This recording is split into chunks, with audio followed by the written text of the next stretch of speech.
දෙවියන් වහන්සේට ප්‍රශංසා වේවා. දවසේ අපි දෙවෙනි ලේකම් පොතේ දෙවෙනි පරිච්ඡේදයේ 10 වෙනි පදය මෙනෙහි කරන්න යනවා.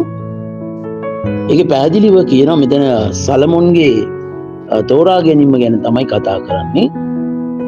සලමොන් දෙවියන් වහන්සේ ඉදිරියේ එක දෙයක් ඉල්ලනවා. බොහෝ දේ අපිට සලමොන් ගැන කතා කරන්න තිබුණා වුණත් අපි මෙතන කතා කරන්න යන්නේ සලමොන් මොනවද දෙවියන් වහන්සේගෙන් ඉල්ලන්නේ. මිනිස්සු බොහෝ දේවල් ඉල්ලන්න කැමති. සමහර අය ගෞරවය ඉල්ලනවා, සමහර අය වස්තුව ඉල්ලනවා, සමහර අය ඉගෙන ගන්න ප්‍රඥාව දෙන්න කියනවා, සමහර අය මුදල් ඉල්ලනවා, ඊළඟට සමහර අය රැකියාවල් ඉල්ලනවා, තව සමහර අය ගැහණු දරුවෙක් ගැහ නැත්තම් පිරිමි දරුවෙක් ඉල්ලනවා. මොන හරිද ඒ හැමෝම ඉල්ලීම් කරනවා. හැබැයි සලමොන් මොනවද ඉල්ලන්නේ? සලමොන් දන්නවා දෙවියන් වහන්සේ සතුව සියල්ල තිබෙනවා සහ සලමොන් දන්නවා සලමොන්ට දැනටමත් දෙවියන් වහන්සේ සියල්ල දී තිබෙන බව. එනිසා සලමොන් ඉල්ලන්නේ එක දෙයයි, ඒ තමයි ප්‍රඥාවත් දැනගැන්මත් දුන මැනව. 10 වෙනි පදයේ මෙහෙම කියනවා, එබැවින් මා මේ සෙනග ඉදිරියේ යන පිණිස මට ප්‍රඥාවත් දැනගැන්මත් දුන මැනව. පියාදෙරිනි, මේ වචනේ ඉතා වටිනාකමක් තිබෙන බව ඔබට තේරෙවි මෙතනින් පහළට කියවගෙන යනකොට.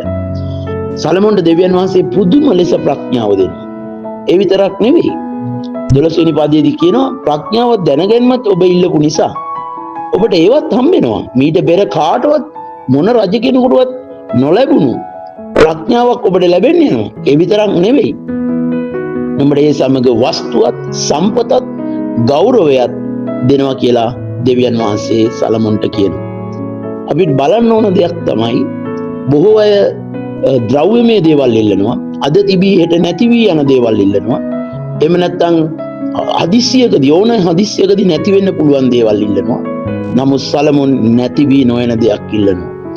ඉතින් අද දවසේත් අපි මේ වචනයත් එක්ක මෙනෙහි කළ යුතු සරලම කතාව තමයි දෙවියන් වහන්සේ අපට සියල්ල දී තිබෙනවා. දෙවියන් වහන්සේ සියල්ලට වඩා අපිට ප්‍රේම කරනවා. ඇති වී නැති වී යන සියල්ලට වඩා උන්වහන්සේට අපිව වටිනවා. ඒ නිසා උන්වහන්සේගේ වචනේ අපිට කියනවා, ඔබ ඉල්ලන්නත් කලින් ඔබට දෙන්න දාන දෙවියන් වහන්සේ මම. එහෙමනම් එකම දේ තමයි අපිට මොනවද අවශ්‍ය වෙන්නේ? ප්‍රඥාවත් දැනගැන්මත්.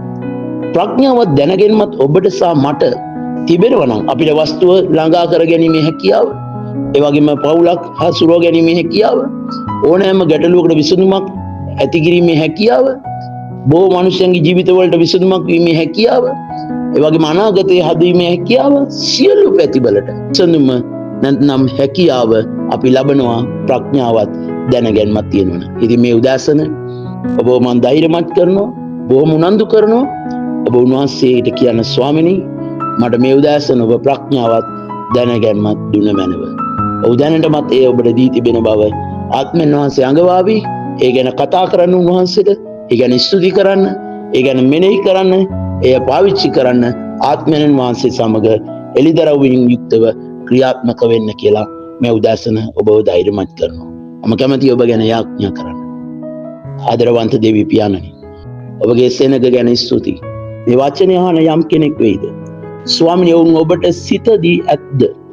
එසේනම් ස්ථීරවම අපි ඔබගෙන් ඉල්ලනවා, ඔවුන්ට ප්‍රඥාවත් දැනගැන්මත් ඔවුන් තුල ඔබ අවදි කළ මැනව. ප්‍රඥාවත් දැනගැන්මත් සුදාත්මනේ ඔවුන් තුල ඔබ අවදි කළ මැනව. ඔවුන් ජීවිතේ යම් තැනකට හිර වෙලා ඉන්නවද? යම් කාරණයකට විසඳුමක් හොයමින් ඉන්නවද?